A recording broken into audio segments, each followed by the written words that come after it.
Many Face Publishing, man. What's happening, everybody? Just making a little quick breakfast. First take done started. I don't have it on. I'm pretty sure they canceling everybody that lost. You're no good. You're a bum. To me, like I said, sometimes I tune in for the entertainment, but for the most part, I don't really watch a lot of that shit no more, man. A lot of that shit is just biased, man. Like, and just they they get caught up in the moments, and you know, I look at you gotta wait, you gotta let the season play out. You can't get caught up in the moment, man. You know what I'm saying? Like they'll be quick to what was it last week? They were quick to write off Lamar Jackson. He can't do this, he can't do that. And yeah, he made some bad plays. It's the first game of the season. Like they'll write him off like he just can't get it done at all. Like, no, you know what I'm saying? Give the man a chance. Like, let him get through the season. It was a good game. He missed some throws, but it was a good game. He'll learn from that. You know what I'm saying? Like, he'll get better. You know what I'm saying? Like, but we know what type of passer he is. We know he's, like sitting in the pocket is not his game. You know what I'm saying? And it's like listening to these media people and these stupid analytics, you're taking this boy out the folds of the game. Even though you need to be able to make those plays in order to win, they're trying to make this man sit in the pocket, and that's not his game. I watched a few games yesterday. Daniel Jones is awful, man. I'm sorry, man. Like, he's a better quarterback than me. Like, I'm just a fan. But when I look at Daniel Jones play, you're like, what the hell is he doing, man? Like he doesn't. His decision making with the football is awful, man. Like I said, I'm just a fan. I'm gonna step away from the video for a second. I'm just a fan, man. But y'all, that dude was awful, man. That dude was really, really bad, man. Really, really awful, man. And I have to flip this making a bagel.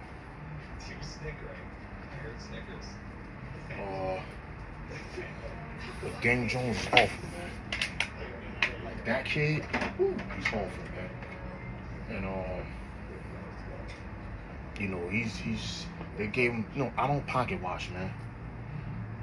But what's happening, Dak got his money. Congratulations, man. I'm not here to pocket watch anybody. I don't, get your bag, man. But the value is getting set higher and higher, which it should, because they got those TV deals and all this stuff. These guys make a lot of money. On the flip side, though, sometimes I think, you could be overpaying for the product that you're getting because they have one good year. These guys are getting the bag, man. I'm gonna raise my son to play sports, man. Like, because they making generational wealth, man. And generational wealth to me, you get a few million can change a person's life if you're smart with it. These guys are getting hundreds of millions of dollars, man. Even after they pay off everything they gotta pay off, they're still well off, man. That's generational wealth to me. You can pass that wealth on to generations, man, if they spend it right. So these kids make a lot of money, man. And often the production on that field don't really sum it up. And the reason I say that is I've seen great players, man, that, even though the money value is a little higher as far as what they're paying these kids, because of the TV deals and the apps now and all of this stuff going on, they wasn't making that type of money, man. And a lot of those guys were better players than a lot of, what I'm saying? I don't like to shit on the new generation, but a lot of these players are just like average players, and they're getting the bag, man. Getting that bag, man. You gotta thank our generation for paving that way for you guys, man, to get that bag, man. You know what I'm saying? Like, guys are getting paid, and they're not even like a top 5 player or something like that. They're like, not even considered top 5 in their positions. These guys are, even if you know what I'm saying, like, like I said, a lot of these guys are not even considered really top 5 in their position. They're getting paid millions, man. You know what I'm saying? Like, I'm talking about they get max contracts, man. You know what I'm saying? Like, and you know, I don't know how that's gonna affect the future, man. Because, you know, you got a lot of you know, you're gonna have a lot of new talent coming up, and people are gonna want more and more money. Look at baseball, man. You got guys getting paid. Otani's getting paid almost $500 million or something like that, right? That contract is crazy, man. And then the next great ball player, right? That's gonna play ball, right? He gonna want $1 billion, B. That shit's gonna get to $1 billion, man. Like, and you know, it's gonna get ridiculous, man. So these guys is getting all this money. Where's our money for the regular people? Why isn't our money going up?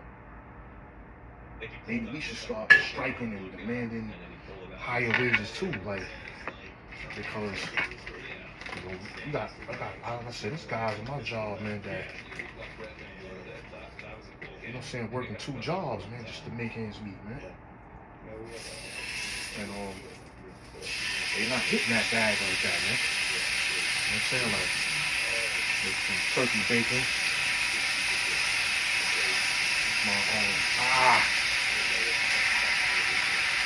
A little bit of seasoning on this joint.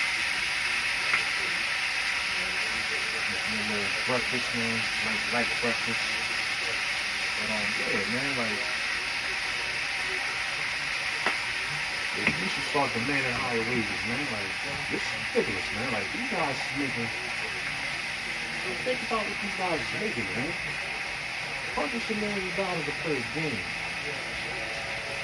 You got niggas out here busting their ass going to work, dealing with snitches on their job, dealing with messed up bosses, and you know they don't want to give you no slack. You know what I'm saying? Treat you like a slave and all this shit. You got guys going out here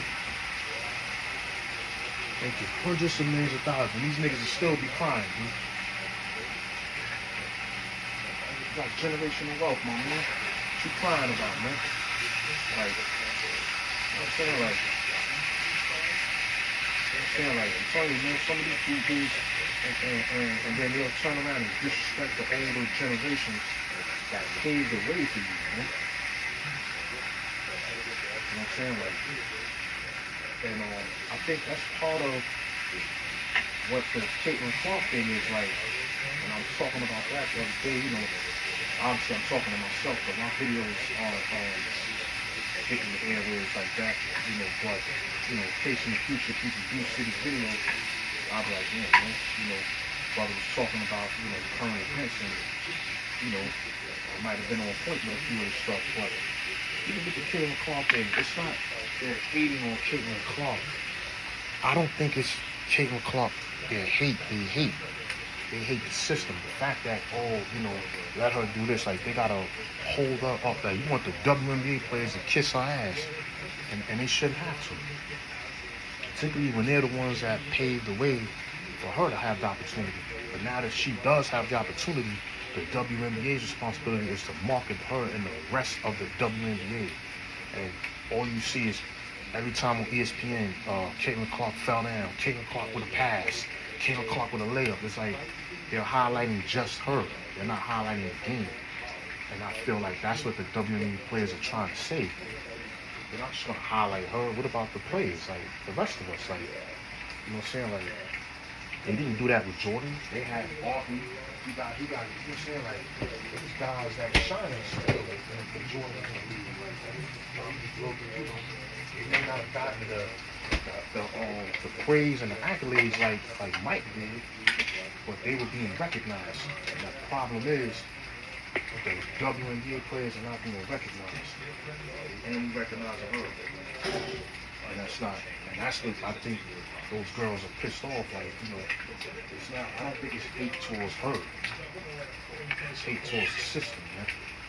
You know what I'm saying? Like, I will fly over a lot of people. Hey, I don't think hater, and they just quick to call you a hater out here, man. You know what I'm saying? Like, it's not that. It's like, you know, because Caitlin Clark doesn't even really speak. She doesn't do much. Like, she doesn't do anything really for you to say, I hate her. it's the people that is pushing this narrative, and I've made it towards where people, you know, start to have a dislike for you, man. And not for her, but for her name, her brand, what it stands for. Because like, it's not about, it's not really helping everybody else. You know, it really ain't. But that's the situation I think is with the WNBA. But in the NFL, you know, this is a real pineapple. I got this pineapple jelly. I mean, not jelly, pineapple spread. That shit got a real pineapple in it, man.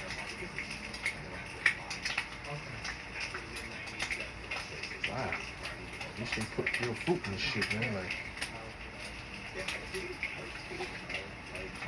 but yeah, man, like, you know, these guys are getting to the bag, man. You know what I'm saying? Like, I'm dumb behind it and start getting in trouble when I was little. I could have found a sport to play. I could have got to the bag. You know? Even looking at the baseball players, they get that money, man. You know what I'm saying? Like, they'll have one good year, and then that's all she wrote, man. Like, all it takes is to have a good year. You can $100 million man. Hundreds of $1 million. Like, you know what I'm saying? Like, it sounds like hate, but it's like, I'm happy these guys are getting their money, man. You know what I'm saying? Like, they deserve their money. You know what I'm saying? A lot of those guys, but what I am saying is a lot of those guys aren't really top players. And what's going to happen is it's going to cause, or the rubber's going to meet the road with that one day. And it could possibly disrupt a lot of different sports. Because now you're going to have players seriously demanding X amount of dollars. You know what I'm saying? And they may not get it. But then when it comes down to that CBAs and those negotiations, these players are gonna want more money. They're gonna want more and more.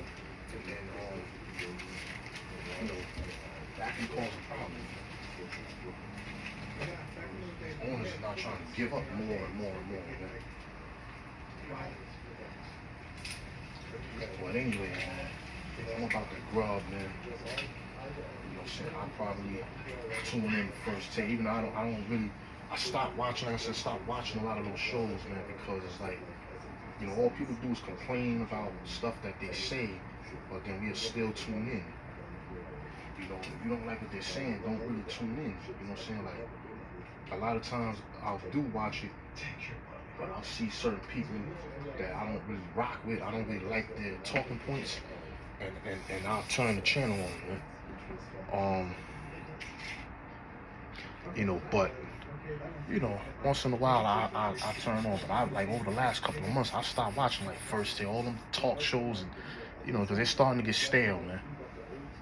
You know what I'm saying? Like, they really are, man, to me. You know what I'm saying? Like, I'd rather listen to my brothers on the tube, man. You know what I'm saying? Like, and you know, or I just watch the highlights on SportsCenter or something. I just, you know, you get tired of hearing the rhetorics and the propaganda and all of that stuff, and you know, the biases, the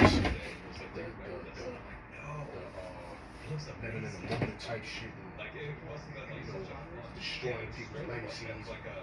You get tired of hearing all that shit, man.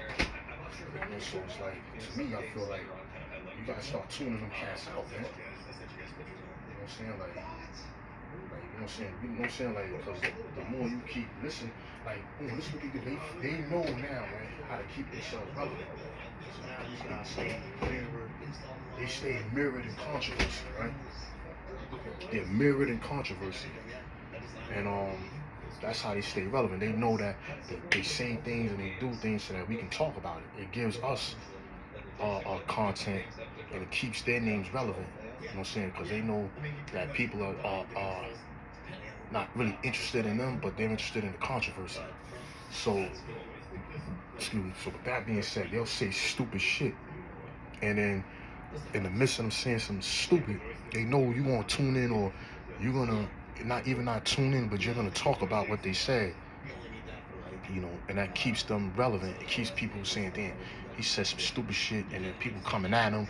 Now, let's hear his rebuttal when they come at him, so they're using the they're using the YouTubers to keep themselves relevant, man.